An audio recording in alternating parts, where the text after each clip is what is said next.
Tuanku Imam Bonjol lahir di Bonjol, Luhak Agam, Pagaruyung pada tanggal 1 Januari 1772 dengan nama asli Muhammad Syahab.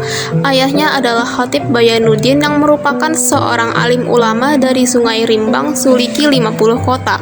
Ibunya Hamatun adalah perantau bangsa Arab yang datang ke Alai Ganggo mudik dan diterima masuk ke dalam tatanan adat Minangkabau. Sedari kecil, dirinya diminta sang ayah untuk rajin sholat 5 waktu serta diberikan ajaran Islam sesuai syariat yang ada dalam Al-Quran dan Sunnah Nabi Muhammad SAW.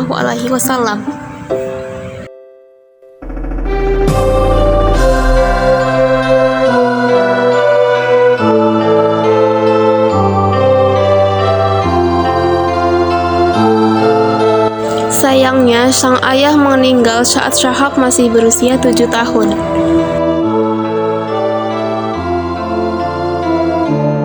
Setelah ayahnya meninggal, pendidikan Syahab dilanjutkan oleh sang nenek, Tuanku Bandaharo yang tinggal di kampung Padang Lawas dalam kenagarian Ganggo Hilir.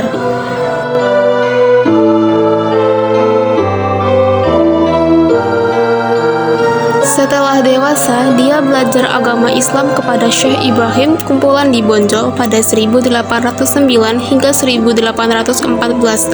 Selanjutnya, antara tahun 1818 dia memperdalam ilmu tarekat Naqsyabandiyah di Bonjol. Dia juga tertarik mempelajari budi bahasa yang luhur, tingkah laku, dan kearifan.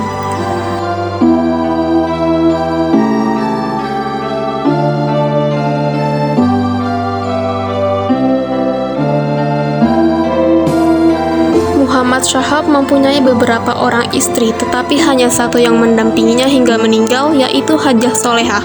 Melalui pernikahannya dengan Solehah, dia dikaruniai 10 orang anak, yaitu 5 orang anak laki-laki dan 5 orang anak perempuan.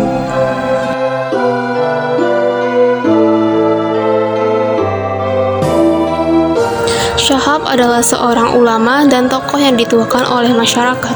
Dia menjadi tempat meminta nasihat dan petunjuk. Hal inilah yang menyebabkan dirinya memperoleh beberapa gelar, yaitu Peto Syarif, Malin Basa, dan Tuanku Imam.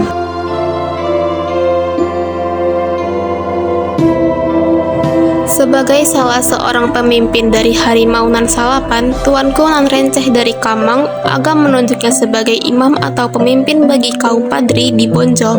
Dia akhirnya lebih dikenal dengan sebutan Tuanku Imam Bonjol.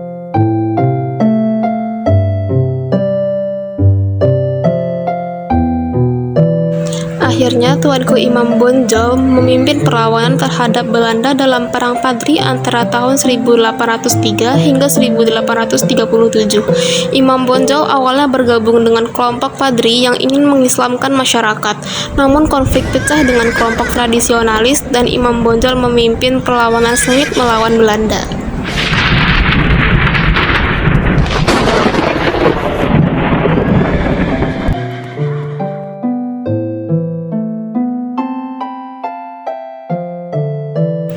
Tuanku Imam Bonjol diundang datang ke Palupuh atau Agam yang dirancang sebagai tempat perundingan. Sesampainya di tempat itu, Imam Bonjol ditangkap dan langsung dibawa ke Bukit Tinggi dan selanjutnya ke Padang. Pada 23 Januari 1938, ia dipindahkan ke Cianjur lalu ke Ambon. Pada tahun 1839, ia dipindahkan lagi ke Manado. Setelah diasingkan ke Manado, ia wafat pada 6 November 1864. Kiprahnya meninggalkan warisan semangat perlawanan dan perjuangan untuk kebebasan, dan ia dihormati sebagai pahlawan nasional Indonesia.